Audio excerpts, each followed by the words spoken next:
What do you mean, ADHD? Like wanting everything ASAP, and then whatever we do give our attention to, it has to be, you know, very quick, straight to the point, and then on to the next thing. I think we already are. I mean, look. Yeah, at, I know I am. Look at the format of TikTok, man. Like, Exactly. Yeah. That shit's crazy because, you know, people will.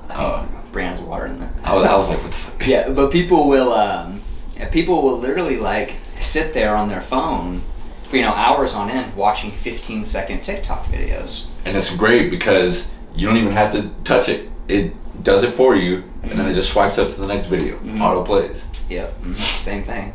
Well, and it's interesting, and I think I'm kind of falling in that same camp too, because I found that like I have issues like finishing things recently, as far as like shows or movies or whatever. Like unless it really has me like encapsulated, like I'm good. Like I can't, like the last time Brianna and I have like watched a couple different animes, and I'll make it like through maybe halfway through the entire show, and then suddenly I lose interest. Oh no! Like, dude, Game of Thrones. You know, everybody swore by Game of Thrones. I know it like wrapped up poorly or whatever. I don't know. I haven't seen it. Okay, well, you know, everybody like raved about Game of Thrones. Yeah, like, dude, I made it through 4 seasons, and then I was just like done. See, that's a long 4 seasons. But and I don't know if I just like. But I don't know. Like, I really have to be encapsulated by something. So I think it's just, I don't know if it's the times, if it's the way we are as people, if our attention is just all over the place. But isn't the average human attention span like 7 seconds or something? Apparently, like it's worse than a goldfish now. Have you heard that? Yeah, that's ridiculous. I think Gary Vee said it or something like that. And I don't know. I feel like he's a reputable source. I guess, like, obviously, I don't know if that's true. How they measure that? They like hold a screen in front of a goldfish. And I know, right? Yeah, just. I mean, I don't. Yeah. I know that my brothers and sisters. Yeah. No. Yeah, because they're younger. Yeah, exactly, and they have iPads just like every other, or many other kids their age, and I can't imagine how it's going to be when they grow up. Yeah, you know? Addicted to it. I know that automation is going to be like a huge thing though, because they don't want to do anything themselves. Like even when it comes to, you know, YouTube and stuff, they want to make sure that everything is very quick and very easy for them to do, that they don't have to, you know, search up things themselves, which is, it's crazy to think about. Yeah. I don't know, getting into like, never mind, all right. Well, it's just kind of like, it's like dopamine hit, dopamine hit, dopamine hit. Yeah, dopamine what's hit, next, dopamine what's hit. next, Yeah. what's next? Yeah, exactly. And it's, I don't know, there's all these like different, especially like, and I don't know, like Snapchat kind of does that too. You know, they have like their little tabloid things, like in the explore page or whatever. I hate that page. And it's, yeah, I try to stay away from it, but dude, sometimes I mindlessly end up there. Heck yeah. But yeah, it's like a different story every, whatever, 60 seconds, if even that. But yeah. And I know that, it's crazy, man. I don't know if I've told you this, but a lot of the times when I find myself addicted to social media, I'll just uninstall it. And when I do uninstall it, I'll find myself unconsciously grabbing my phone, use my finger to unlock it, swiping up, going to where Instagram should be, and I'll be like, oh, Instagram's not there. Dude, and I'll be like, oh, what am I doing? Dude, I do the same thing, man. And so I had to, did you ever check your screen time? Yes. So as soon as I like integrated that, it really helped me out a lot. But like, yeah, man, I mean, just that phone is, I don't know, it's made to be a tool, but like we're already cyborgs. Like we're already addicted to it. We're already stuck to it. We're already attached to it. It's a part of us. It's like what Elon Musk was saying. It is like this phone is literally an extension of our consciousness. The only thing is that the bandwidth is very, very low. You know, the fact that we have to actually search with it, you know, with our fingers and do all of that stuff. But when it gets to the point where, you know, we're able to automate the searches, like from our head, like tell our head or tell our devices from our minds, like what we want it to search up or what we want to know, that's going to be fucking crazy, man. Well, and it's weird too, because it's just like, you ever really think about like, you want to go somewhere, you open Google Maps and you edit, you know, you put in the thing, or you want to know something, you Google it, or you want to talk to someone, you call them, or you text them, or you Snapchat them, or you do whatever form of communication you choose. But like, we're so reliant on that thing. Like, you ever wonder like how much trouble you'd be in if you were in the middle of nowhere without it? Like, do you know how to get somewhere? Which I guess like doesn't really happen, but it's just, it's odd to think like how dependent upon we are on it. Like, you know, before it was like, man, you make plans to meet someone at the movie, there's a 50-50 shot they might not be there. You know, or they could have gotten in a car wreck on the way there and you didn't know, or they could have, you know, thought it was the wrong day or something. But like, now if they're not texting you, you know, every 2 minutes on the way there, or if you hit them up and they don't respond within 60 seconds, it's like, what the hell? Yeah. What kind of BS is this? That's one of my pet peeves, man, is when like somebody's like, maybe not when they say, did you see my text, but when like they expected me to see their text or their post on social media or something, it's like, no, dude, I didn't. I don't care. I didn't have to. Yeah. And so it's, I don't know. It's like, if you really need me, like, call me. And if I don't answer, I'm probably in the middle of something or doing something. I don't know. It's just, it's so weird how not only dependent we are on it, but how socially normal it is to be dependent on it and to be. Bro, it's only going to get more normal in the future. Mm-hmm. Like 100%. These things are only going to be more integrated with our lifestyle 100%. To the point where, I'm sure that social interaction will, like in-person interaction will become like a thing of the past unless, we're with like family or friends. Yeah, we already think about like how rare it is to like hang out or have a conversation with someone without them pulling out their phone at least once. Yeah. And even if it is like, and I'm guilty as charged of being like, oh, it's work, and maybe it is work, but like, if you're in the middle of something or trying to have a relationship with someone or something like that, like you're essentially saying like, hey, this thing in my hand right now is more important than whatever you're telling me or whatever we're conversating about or whatever time you've dedicated to spend with me. Like this, I wonder this if little it is thing like on my that, screen is more. That's what you're saying. That's where you're directing your energy and your attention. If you and I are sitting here having a conversation and I pull out my phone to check some texts or catch a Pokemon in Pokemon Go. Or, okay, well, if it's something like that, then yeah. But I know. So I actually, like, I'll have that thought in my mind, like, oh, this isn't right. But there's a lot of times where it actually does enhance, the conversation that I'm having. Whether, we're talking about something that we don't know, and then I'll have to go look it up or something like that. Right. Well, I also just think it's one of those things that, like... Oh, the fan. Yeah, look, the audio's maybe... Rookie, man. We're fine. No, we're fine. But, I don't know, man. It's so weird how, like, it's just normal, I guess. Mm. And it's even, I think it's even more odd with kids, because they're innocent. Like, how old were you when you got your first phone? I think I was in middle school, man. Okay, yeah. And so it was like one of those slide up, text phones. Yeah. And so I was about the same age. I was probably like 13, maybe 14. But like, kids now are whatever, 7 or 8 with a phone, and you just think like, man, has that kid ever been bored? Yeah. Like, do they actually know what it feels to be bored? Yeah. When was the last time you were bored? We're never bored. Yeah. We're never alone with our thoughts. We're never forced to, like, I don't even want to use the word forced, but we never have to stop and think. Yeah, there's like no critical thinking anymore. Now it's like instant thinking. Mm-hmm. There's even like some weird things where, like, instead of like stopping to do some math or something, I'll be like, hey Siri, what's blah blah blah times blah blah blah. Yeah. What's X times X? But I know, like, obviously we're able to do those, that math, but again, whenever I do need to do math or something like that, and I know that I can do it, still there'll be something in my brain like, motherfucker, just ask Google. I'm like, yeah, you're right. And I won't even, or even if I do try, it's like, stop, ask Google. Yeah. Like, okay, fine. Yeah. Because it's interesting though, because it's a tool, but at the same time, like, it's made us less apt to do things for ourselves, or less apt to be able to do things on our own. We're very, very reliant on it. Like with spell check, theoretically, man, as long as you can get 75% of the way there, you know how to spell everything, because you can right click it and then pick the word it's supposed to be. Which nowadays you don't even gotta right click it, man. Yeah, dude. It'll do it for you. Yeah. And so I'm not complaining about it. I'm just saying, like, I think it's pretty weird. I think it's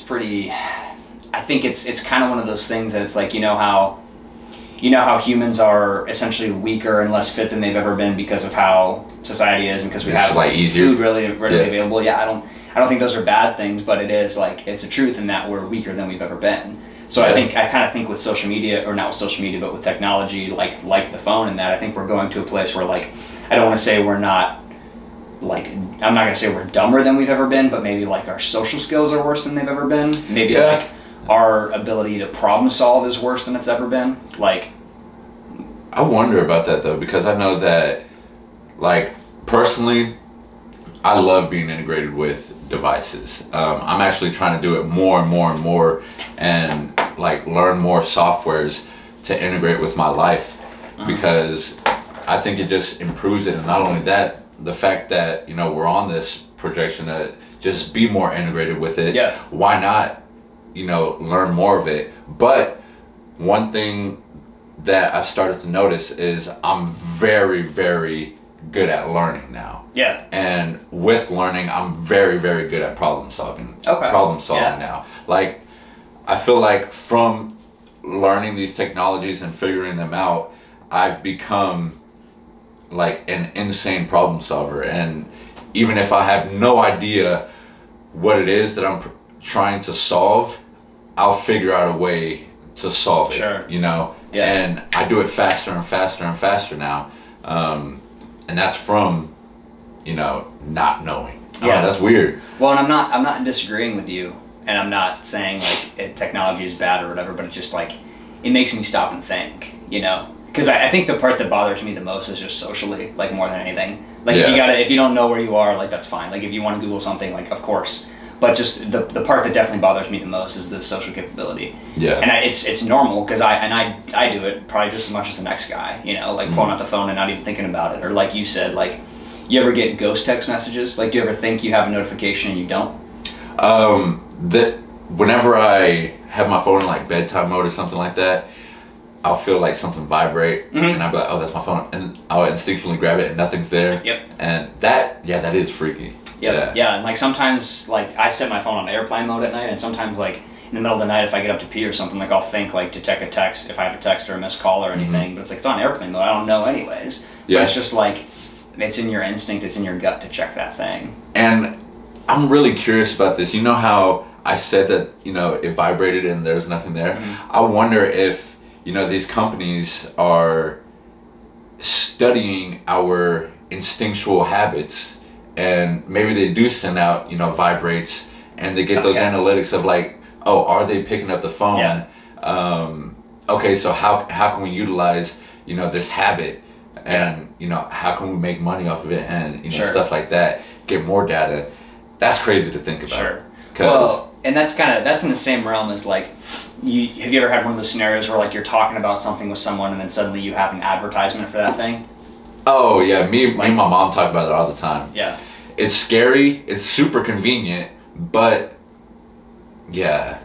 I'm really curious as to what's going to happen when it comes to, you know, privacy laws. Because I know Apple, they just made it to where all of these applications, or I know for sure, applications on like all their devices, they have to specifically ask for location and other information permissions now. And that was like a huge hit on like Facebook, because Facebook gathers a ton of information from their users without having to ask for that initial consent specifically. Yeah. And well, I remember when the news feed on like Facebook, Instagram, YouTube, whatever, used to be just like literally the most released thing. Like, so if someone posted a picture a second ago, like that's what you see. But now they're like sometimes you'll like I'll literally see on Instagram things that are like 4 or 5 days old that I haven't seen yet. But I guess they just think, oh, now he's ready to see it, or now it's a good time to you know what I mean? Yeah. Like, so it's pretty odd how that works. And you ever find that like, you know, if you're on your Instagram feed and you're at the top and you refresh it, then something else is there. And it's not a brand new thing, it's something else that they think that you're ready to see. Yeah, it's something their whole thing is like relevant content to the user. And you know, you can actually test this out. Like, I'm sure that how many people are you following on Instagram? Over 1,000, yeah? Probably like 600 or 700. Okay. So I'm sure you see on Instagram maybe 20 of those people out of that 700.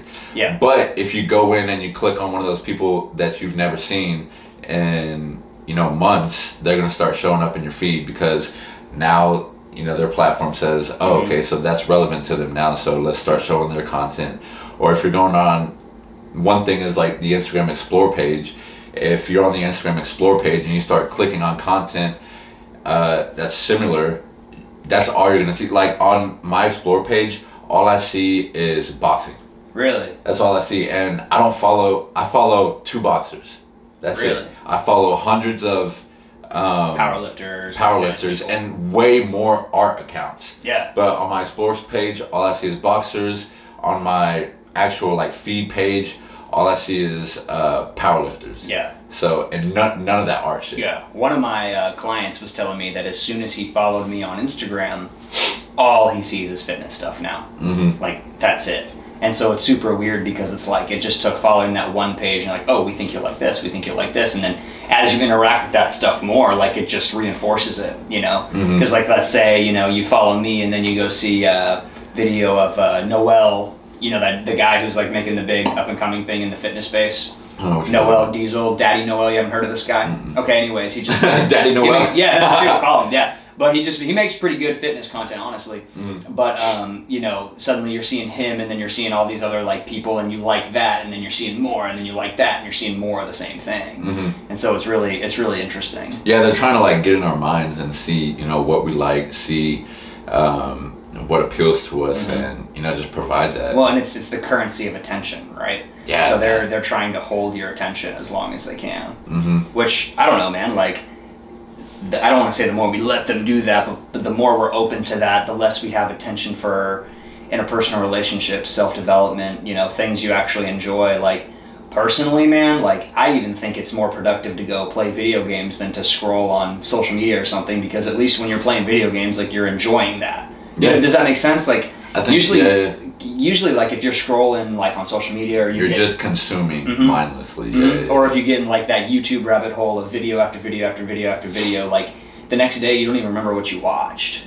You know what I mean? So it's like, at least do something you enjoy with that time. So just, I don't know, man, like, it's a very, like, it's such a cool, like, interesting time with the way technology and everything's going, but, like, the battle for our attention is more apt than ever. It's good, you know? Yeah, and you have to be conscious about it. The problem with that with a lot of people is when it comes to like relevant content is, you know, unfortunately if you don't have a lot of engagement, these platforms will actually push your account further down. Even if it's very high quality content, you won't get the light of day because they say that it's not relevant. Yeah. And you know, that's unfair for a lot of people that are putting in a lot of the hard work, because you have these big accounts that are just paying people or, you know, doing these fake followers and shit like that. But because they have, you know, crazy engagement, they're going to look at them as, you know, high quality content and, you know, put them in the spotlight. Right. Which is crazy to think. But I'm sure that their algorithm or whatever will be able to start weeding out that stuff. Yeah. Like, I know, get this, TikTok's thing, like, if there's any grain in your video, then... grain meaning, like, video quality? Yeah, like, video quality, then, like, you're out. Really? Yeah, which is really crazy to think that it's getting like that. And they go so far as, like, listening to what type of music you're playing, what type of, like, filters you're using, transitions that you're using. Wow. If it's matching, you know, the trending transitions and music and all of that. And it's all about the most relevant thing, bro. Wow. So I didn't know that. It's crazy. Algorithms would be very fun to, you know, learn more about. But yeah. Yeah.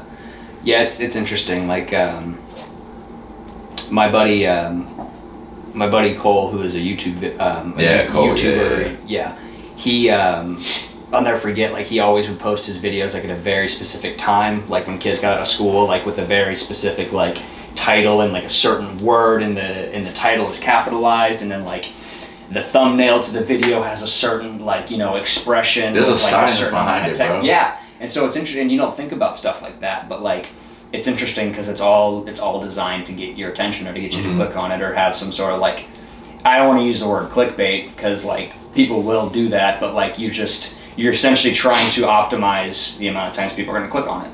Yeah, so it's all about... That's at the creator level, though, I guess. That's it's all about user experience now. So you have to, like, literally get in the mind of your audience. And this is something that I've been, you know, trying to figure out how to do, because it's very abstract. You know, you have to get into the mind of your audience, find out what they like, find out what appeals to them, and then, you know, appeal to them. Yeah, working from there. So, damn, it's crazy times, dude. I know. Check this out. My little brother, he's 2 and like 3/4. He's turning 3 in August. 2 3/4. Yeah. He's turning 3 in August. He's about 2 and 75%. Two something like that. And he is addicted to devices, bro.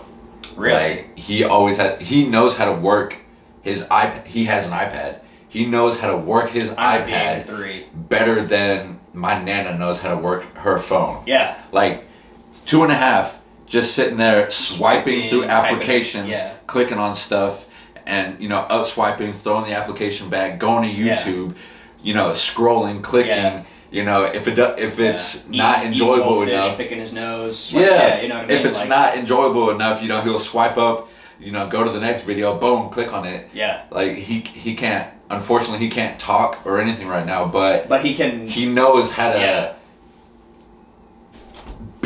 how to work these devices. Right. So I don't know, that's crazy to me, man. Yeah, man, it's totally, it's a normal thing, man. 13-year-olds, and we had, you know, the rant and the rumors with the, you know, those phones. My first, I had 2 flip phones, and then I had a Palm Pre, which was like a swipe up phone like that. But go on. I was just saying, like, you know, 13, 14 years old, we just got these phones where, you know, you can only send text messages horizontally on the phone. And I have my little 2.5-year-old brother on a freaking iPad that costs, you know, like $400. Watching YouTube videos. You're just sitting there watching YouTube videos for hours on end. You could literally sit there all day. Yeah, man. I mean, I know the songs that he listens to by freaking heart, and I don't even watch the videos. Yeah, but you can recognize them. Oh yeah, bro. Yeah. Well, kind of in that same ballpark of like kids being, you know, exposed to technology and things like that. Like something that I found from training, you know, ages whatever, like 13 to 18. Like, I think part of the reason like they're maturing so quickly or whatever is from like the TikTok and the YouTube and like, you know, just being addicted and obsessed with things like that. Like, man, I trained a kid who was 14 years old, and he had a porn star as his phone background. I remember you telling me this. Yeah. And so I was just like, dude, I was shocked. Yeah, that is shocking, man. And so, but then you open up like and I feel like it's not like booming here, the TikTok, the Snapchat, but like really, man, you open it up and all it is it's like, all it is sexualized, and even if it's something that's not sexual at all, they find a way to twist it or turn it into this concept. And like, dude, even in like the fitness space, like how many times is a Instagram fitness chick actually just, you know, picking that certain camera angle that shows her ass, you know what I mean? So it's just, it's really odd how like the attention thing, you know, they're looking to seek your attention, they figure out what gets your attention, and now like kids are being exposed to this kind of stuff so early on, man. It's odd how they're shooting for our attention, and they're doing anything they can to hold it. Yeah, and it's almost like these content creators are literally falling into categories. And like, I remember I followed this powerlifting chick like about a month ago, and she was very, very strong, and she would, you know, post her lifts and stuff, and she posted like good funny shit also, like funny Instagram reels and all that stuff. And you know, she posted one picture with, I guess, like her ass was in the pic. And the next post, you know, she was saying, wow, I guess this gets a lot of engagement. And so, you know, for the past 2 weeks, that's all she's been posting. And it's like, I don't know, I feel like that's like selling out kind of. And, you know, I unfollowed her, and it just sucks that I feel like it's getting less and less authentic out there. And it's getting more and more toward, you know, just appealing to the masses. And I don't know if I would, fake. and I don't know if I would consider it like selling out, more so as, I don't know, maybe appealing to a different audience, or maybe just trying to take it in a different direction. But like, that's a good point. But like, you know who Steffi Cohen is. So, you know, if you followed her on Instagram, like for a long time, like she was way against like any sort of sexualized pictures. For anyone who doesn't know, she's just a powerlifting champion. Badass. She's about to have a boxing match. I was gonna say, like, she's but anyways, she in great shape, gorgeous girl, like, you know, works hard, trains hard, but like, you know, as soon as she kind of started, you know, putting a little bit more, you know, maybe skin in the pictures, maybe a little bit more of that kind of thing, like, it started getting her in front of more people. But I thought what I think is interesting is, even though that she's doing that, like, a lot of the things she still puts out are educational, or, you know, sport training. So it's almost like she's using it as a tool to get in front of more people. Yeah, exactly. But but she hasn't, like... And that's a very smart way of doing it. And like, even when she does post that stuff, you can tell that it's specifically because she's, you know, proud of her body, and like, she likes the way that, you know, she looks. Sure, which she should. Well, yeah, which she should be. But it's just,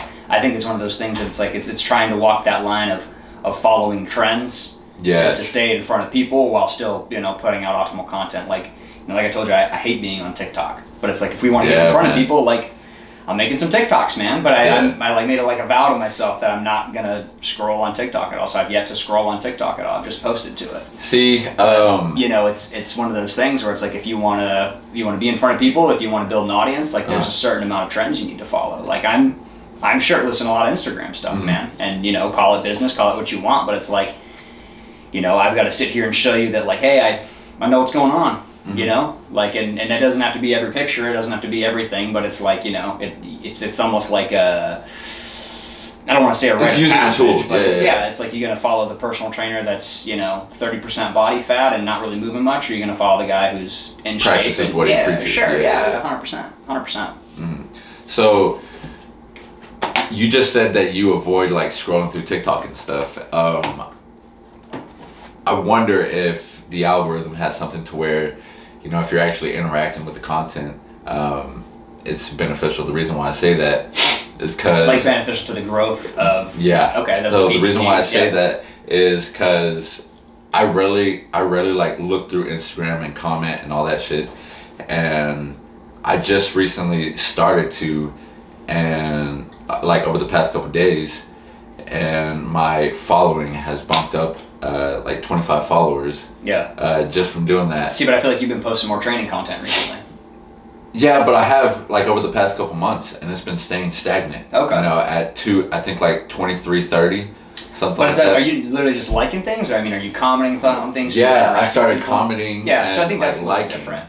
I think that's a little different. But yeah, like, because you're actually, but the thing with that is that people are actually seeing your comment and they're seeing your profile. And so maybe when it comes to TikTok, like, that's something that we got to do too. Like, I know, bro, is actually consume content and do what the platform wants ultimately at the end of the day. You know, do what it's meant for, which is socializing. Yeah, to try to get on the right It's side. so weird to say that that's socializing. Yeah, I don't know if you can really think it is, man. Do you think, so I'm sure, like, you ever made friends, like, over, like, Xbox Live or, like, Discord, like, playing video games or anything? Oh, yeah. So, do you think that those, like, do you consider that socialization? I do, but I think it's a different level of intimacy, you know? Like, all the people that I've made friends with on, let's say, Halo, I don't talk to any of them today. Sure. I don't know their real names. I don't know anything like that. Sure. But when I was playing, like, you know, I'd consider them my friends, but like, you know, at that level, I wouldn't be telling them, you know, my address or to come over or anything like that. And at the gym, like, I consider those people that I work out with really, really good friends. That you see and you interact with. Yeah, but like, they don't have the same level of friendship as me and you, or like me and Kevin. Even though I see them way more often than I see y'all, which is weird. I don't know why that is. And I've met, you know, a bunch of people over social media, and, you know, we're friends over social media, but the fact that we don't talk to each other in person, and, you know, a lot of them, we haven't even met each other. Yeah.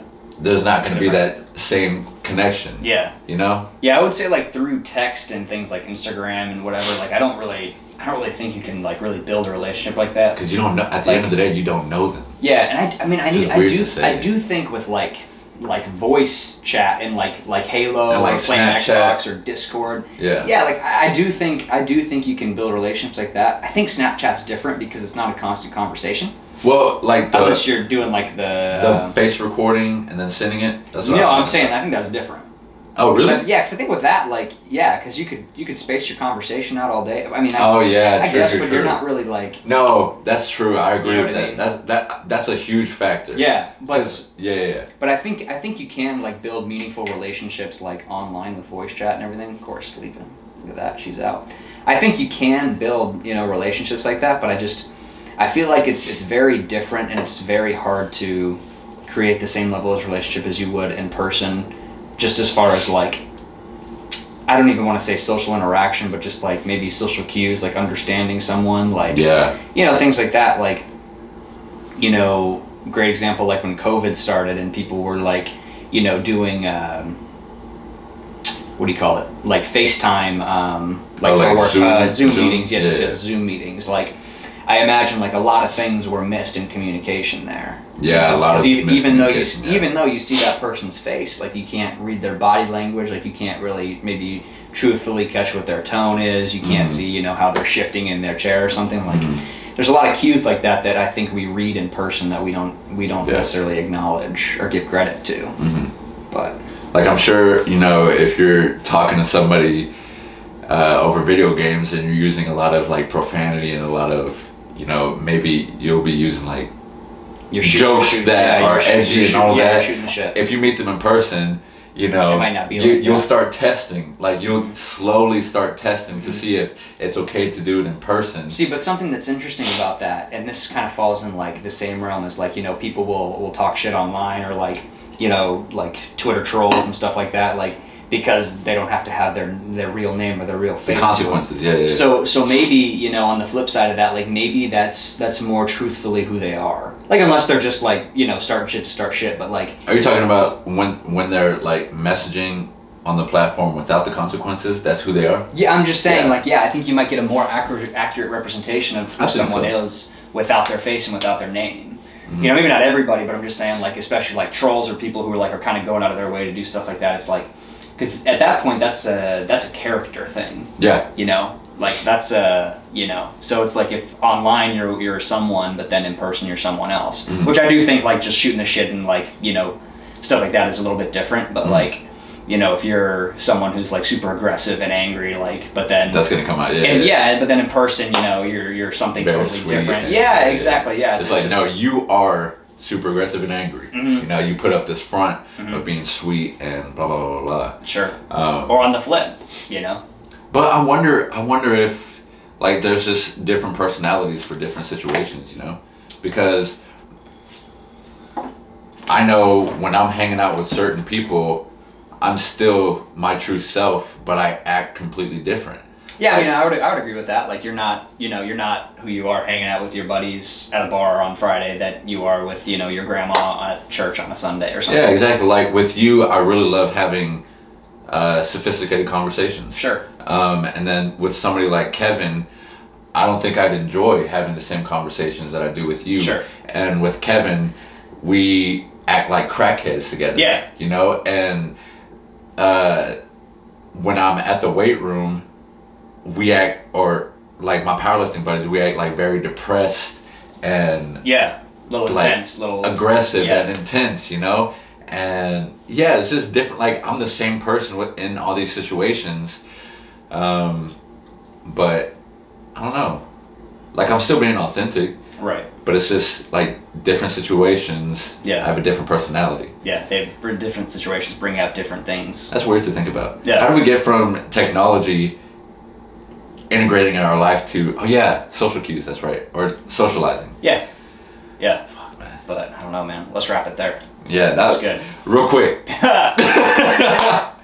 We were supposed to be talking about recovery, but here we are talking about technology and attention and social cues and personalities. But that was a fun conversation, though. This is PTC Cast episode 4. I'm Alex Martin. And I'm Chris Saldana. At Progress Through Change at Cholito Saldana.